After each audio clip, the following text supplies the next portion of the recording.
పూరా లోకల్. నమస్తే, welcome to పూరా లోకల్. సీనియర్ ఐఏఎస్ అధికారిని స్మితా సబర్వాల్పై వేటు పడింది. పర్యాటక శాఖ ముఖ్య కార్యదర్శిగా మిస్ వరల్డ్ పోటీలకు సన్నాహాలు చేస్తున్న ఆమెను ప్రభుత్వం పాత స్థానానికి బదిలీ చేసింది. ఆర్థిక సంఘం కార్యదర్శిగా నియమించింది. తెలంగాణలో ఆదివారం భారీగా ఐఏఎస్ అధికారులను రాష్ట్ర ప్రభుత్వం బదిలీ చేసింది.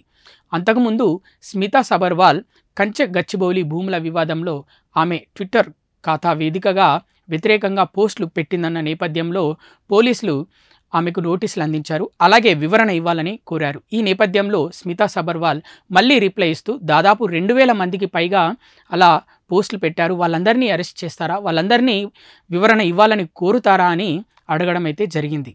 ఈ నేపథ్యంలో ప్రభుత్వం ఆమెను మళ్ళీ పాత స్థానానికైతే బదిలీ చేయడం జరిగింది. సీనియర్ ఐఏఎస్ అధికారి జయేష్ రంజన్కు తాజా బదిలీల్లో పరిశ్రమ శాఖలో మరింత కీలకమైన బాధ్యతలు అప్పగించారు. ముఖ్యమంత్రి కార్యాలయంలో ప్రత్యేకంగా పరిశ్రమల పెట్టుబడుల సెల్ను ఏర్పాటు చేసి జయేష్ రంజన్ను సీఈఓగా నియమించారు. దీంతో పాటు స్మితా సబర్వాల్ ఇప్పటి వరకు పర్యవేక్షించిన పర్యాటక శాఖ అదనపు బాధ్యతలు కూడా జయేష్ రంజన్కు అప్పగించారు. ప్రపంచ సుందరి పోటీలను ఆయనే పర్యవేక్షించనున్నారు. ఇవి ఇప్పటి వరకు ఉన్న అప్డేట్స్. మరిన్ని అప్డేట్స్ కోసం చూస్తూనే ఉండండి పూరా local, your choice for local voice.